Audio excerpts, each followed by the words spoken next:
very much, and I'd like to thank the Institute, the j.cerni Institute and the Chamber of Commerce for the invitation. As Michaud just mentioned, I will be focusing my presentation on requests from the organizers on water services again, like Mr. Morris, and I will be talking about the reality of the Danube region, or if you want, Southeast Europe, with regards to water services.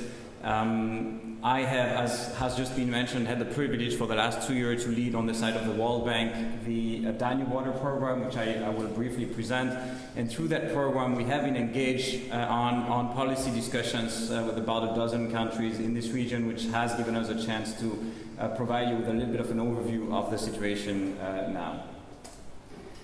Let me just start with what is fundamentally the interest of a policy discussion, at least the way we see it at the bank and in the Danube Water Program.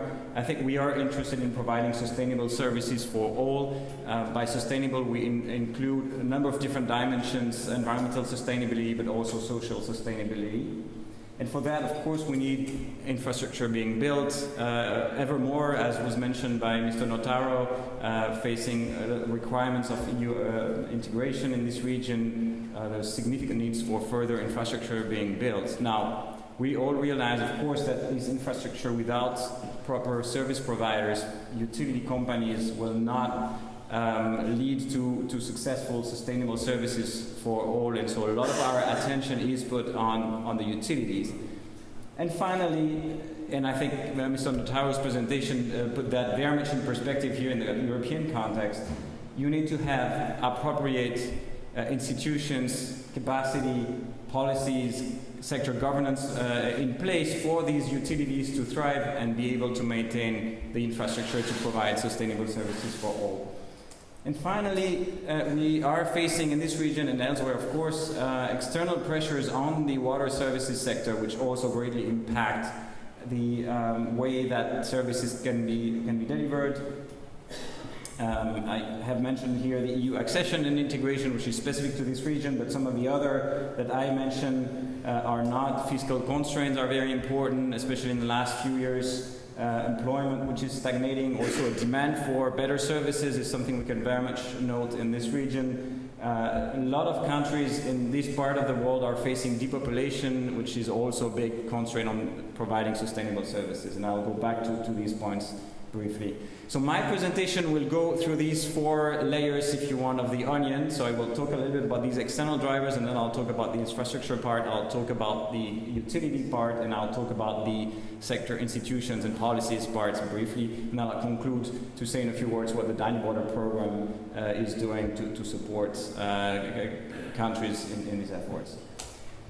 The economic pressures are, I think, very clear in everybody's mind in this region and beyond. We went through a significant crisis. We have levels of GDP growth that went negative for the last few years, employment levels, which in this particular region are significantly above EU average and other parts of the world. And that, of course, creates constraints on affordability, on the ability of national governments to subsidize investments, etc., etc. There's, of course, a climatic pressure. I won't spend much time because this is actually the topic of the seminar, and there will be a number of other presentations made later. This is a relatively water-rich region compared to others, and so water supply companies are not directly yet facing the impact of climate change, but certainly in the future, this is something that needs to be taken into account, whether it's because of varied frequency of extreme events or because overall decrease in precipitations. I have mentioned the demographic pressure, and I think that's one that is very important to take into account. I was working in other regions before starting working in this part of the world, and the reality here is a very different one than what you face, let's say, in Latin America, in Asia, or in Africa. I mean, you have here basically a rural population which is dramatically decreasing, and an urban population which is stagnating and has been so for some time and it will continue to do. And that means if you are, as a policymaker, in charge of providing services to all of your constituents, a very significant challenge when you have decreasing population and higher levels of service, and at the same time affordability constraints, fiscal pressures. How do you actually close that circle? That is a quite specific challenge to this region. And I put here the numbers for the entire Danube region at the top, but you see at the bottom the Serbian reality is not so different. Urban population is still growing very slowly, but rural population is decreasing and will continue to do so. Then there is, again, specific to this region, I think, an increasing demand by the population that for better services, an increasing awareness that we have a right to obtain better services from our governments as we join the EU, as we discuss harmonization. And you can see here in Serbia that the average satisfaction with water services is below the Danube, or pretty much at the Danube average, but very much below the EU average. So people are not here necessarily very satisfied with the service they are getting now. So that's the context, the constraints that a policymaker cannot do very much at working in the water sector directly to influence, but that will very much shape the policy discussions. Now, let me go back to the three layers of the onion, and I'll start a little bit with the access to services. And here I think we have some very good news. In this region, we have very high level of access to services for historical reasons. This is a comparison of access to water and sanitation services as per the Joint Monitoring Program. You can see the Danube region is pretty much at the highest level at par with developed countries. Serbia is actually even higher than the average in the Danube region. This is access to water, what's called improved water and improved sanitation. So it does include on-site sanitation, which for the Urban Wastewater Treatment Directive is not necessarily an acceptable treatment level in all circumstances, but this is basically what people receive as a service. And I think that's a very strong asset to build from. And it's been mentioned before, there is, however, a very significant lag on wastewater treatment. This is information from the ICPDR, and I have all of the countries of the watershed, and Serbia is there. Many countries upstream are, of course, already very advanced in collecting and treating wastewater treatments, and the further, let's say, downstream you move, the higher share you will find of uncollected and untreated wastewater. And that's, as was indicated by Mr. Notaro, a very significant challenge for countries seeking to join the EU.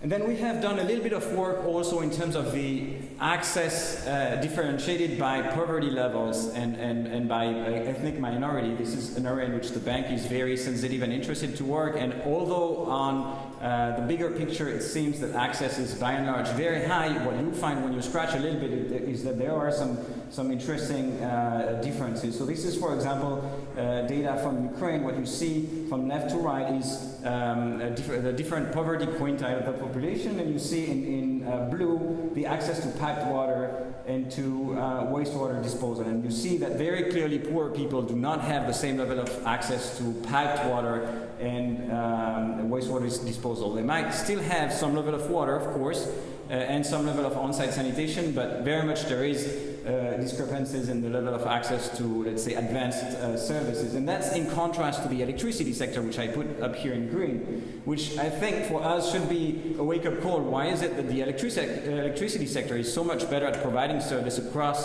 a population, whereas we are lagging behind and not very good at serving the poor people? There is also a quality of service bias. This is data from Albania showing where people get their water from. And yes, everybody gets water. Obviously, without water, you don't live. But where they get that water from depends very much on whether they are on the poorer side or if they are on the richer side. And that's, again, for us, I think, as policymakers, an important point to keep in mind. There is also an ethnicity bias, data from Romania, but you will find the same situation in many countries, showing that ethnic minorities, in this case, for example, Roma, will have lower access to high-level public services. And how do we serve these people better in a mindset of providing sustainable services for all is, again, another important policy challenge.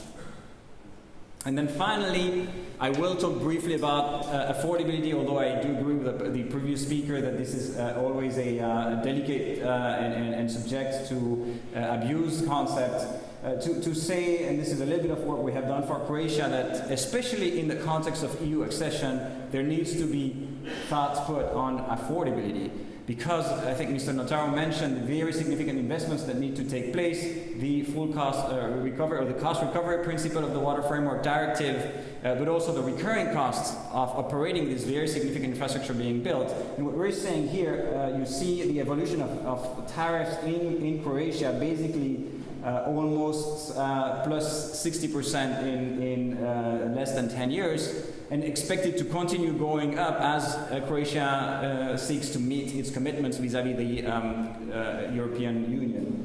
And you can see to the right a graph that shows the percentage of household income that is being spent on water expenditures. Croatia has set itself a affordability limit at 2.5% of household income, and they're already, for the lowest quintile, at 2.3%. And this is before they are embarking on a 4 billion investment program, which will also entail very significant operating and maintenance costs. So clearly affordability is part of the equation. You need to be aware of that when you are thinking long-term sector financing. So I have already summarized briefly the situation in terms of access. There is overall a very good level of access to services. There are some very significant investment flows coming to the sector, but still remaining issues in terms of urban versus rural disparities across poverty level and ethnicity, in terms of service quality, and certainly a challenge linked with affordability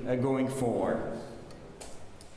And now very specifically in Serbia, unfortunately Serbia does not have very detailed household surveys, so we were not able to do this kind of very detailed analysis, but I would say the situation is generally similar to what you see in the region, with very high level of access to good quality services at a household level, but wastewater treatment lagging behind, and affordability not yet, but possibly in the future a challenge.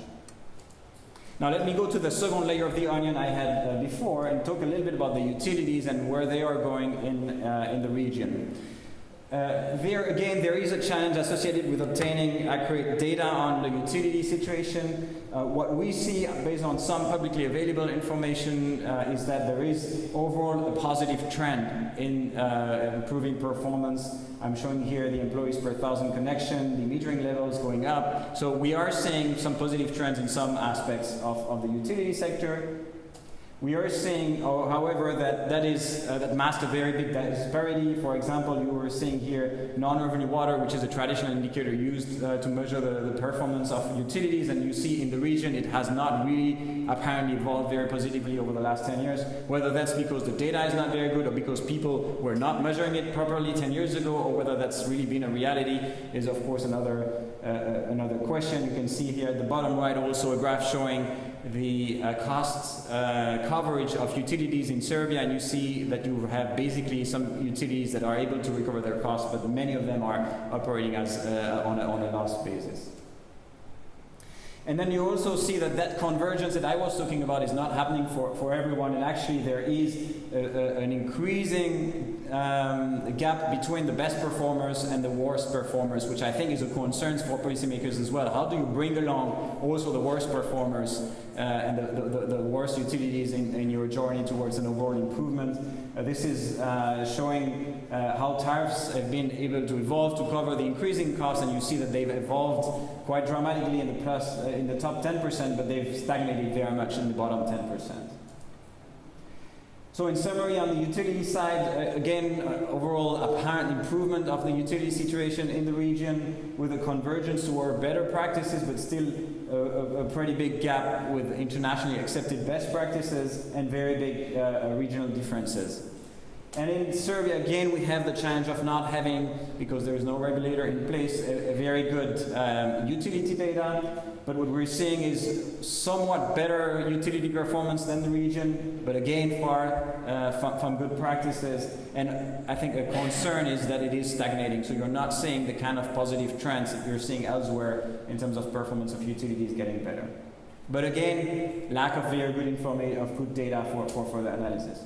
Let me talk now very briefly about the third layer of the onion, which is the policies and institutions that provide an enabling environment for these utilities to thrive and provide good services. I will skip over that, but basically when we think about the utility sector, we think there are some, again, aspects that policymakers cannot influence very easily within the sector policies, and then there are some that can be. And some of the reform options that have been used in this region quite widely or are being considered is reform to the utility governance, the entire corporatization agenda, which of course I don't need to describe in details. The idea of market consolidation is one that is very strong in this region. I'll come back to that. And a policy instrument that is being more and more widely used in this region, which is the institution of regulatory mechanisms. And I will come back to these. Let me start with the market consolidation. What you see here on the map is basically the average size of water utility service providers in the Danube region. You see extremely big diversity of situations from Austria and Slovenia, which traditionally have extremely small utilities, to countries that have moved towards a strong consolidation process, such as Hungary or Romania. Now, this is actually very interesting because a lot of the countries that are now starting to negotiate with the EU or have negotiated and have recently joined are considering market consolidation as the solution to all of their problems. EU absorptions, affordability, subsidy or cross-subsidy mechanisms, technical capacity, all of it will be solved by consolidating the market. That seems to be the dogma a little bit in this region. We have done, and I'm just showing the same numbers here in a graph and showing Serbia. What you see here also, the color indicates whether market consolidation is being looked at as a reform option, and you can see that already 3 countries have gone through that in Kosovo, Hungary, and Romania, and they have the largest utility in the region. There is another series of countries which are actively considering that as a reform option: Croatia, Albania, Bulgaria, and then you have a few countries which are not at the moment discussing it, at least not formally. We have looked a little bit at the data available on utilities here, and it's hard to say that you can really, at least from the data, establish a very clear linkage between size and performance. There are many dimensions that are involved in determining the performance of a utility. We are in the process of doing more work to look at the very specific examples of Hungary, Kosovo, and Romania and try to see if we can derive some policy recommendations. Let me move on to regulatory as a tool for better service provision and service pricing. This is the situation in the Danube region 10 years ago. Slovakia had a regulator, Albania had a regulator, and nobody else. This is the situation 5 years ago. Romania and Bulgaria had created a regulator, Kosovo had created a regulator, and this is the situation today. Hungary, Croatia, Moldova, Ukraine, all of them moving towards regulatory. So again, a little bit of a group thing or trend of, I've just created a regulator and I'll be done and I'll solve all of my problems. And what we're seeing now, and we're working very closely with all of these regulators, is that they're struggling to achieve their regulatory mission and objective in a context of local utilities with very low capacity, strong political influence, etc., etc. We have done a little bit of analytical work to see if you could link the quality of and performance of utilities with the existence of a regulator. It is hard to do, obviously. So I would say, in terms of the policies, to conclude on that third layer, that in this region you do see some trends towards greater regulation and market consolidation. Whether it's a trend, whether it's a fad, whether it's a cookie-cutter approach, or if it's a rational analysis of sector challenges, I think is still left to open, and I very much think countries need to have an in-depth reflection on what is the best development path for their water sector, and not follow some sort of reform dogma. Specifically in Serbia, and that's been mentioned by Mr. Notaro already, I think the opportunity offered by the EU accession and negotiation process is a unique one for the sector to come together and discuss the sector issues, where we do see the strongest need for action clearly on the sector leadership and sector governance. Every time we're trying to have a discussion on policies here, we have to knock on 5 ministers' doors, talk with local governments, with with professional associations. So there is no space or platform in which you could have a meaningful policy discussion here in Serbia. That's a very big challenge, I think, that the sector will face. Of course, the investment absorption and management capacity is a challenge. Whether Serbia should follow the recipe of other countries nearby of just moving towards greater, bigger, more consolidated utilities or not, I think needs to be discussed here in Belgrade and with some critical minds. On costs as well, we have mentioned the needs for cost recovery tariffs to emerge, the needs for very much investment to take place to meet the EU requirements, what that will mean on the pressure on costs, and how does the country adapt to that, whether it's by creating some kind of regulatory mechanism or not. I think that's also an important point to be discussed. And I will very quickly, because I know I'm out of time, say in just a few words, and I think it might be of less interest to this particular audience, what the Danube program is doing in that context. The program is a technical assistance, capacity building, and knowledge sharing program financed by the Austrian government, but working very much in close collaboration with countries throughout the region. What we do is basically look at these three parts of the onions, and most specifically at the upper one, so the policies and the utilities. The whole investment side is being taken care of by others, and we do that by providing some analytical work. I have shown some of it here, by allowing exchanges among countries to take place, and by providing some capacity building, for example, to regulators, for example, to policymakers. Specifically here in Serbia, we are doing some further analytical work to help decision makers and policymakers make their own decision on what is the best development path for the water sector to follow, especially in the context of the EU integration. We are also providing quite significant supports to both policymakers and utility managers on different aspects of water service provision.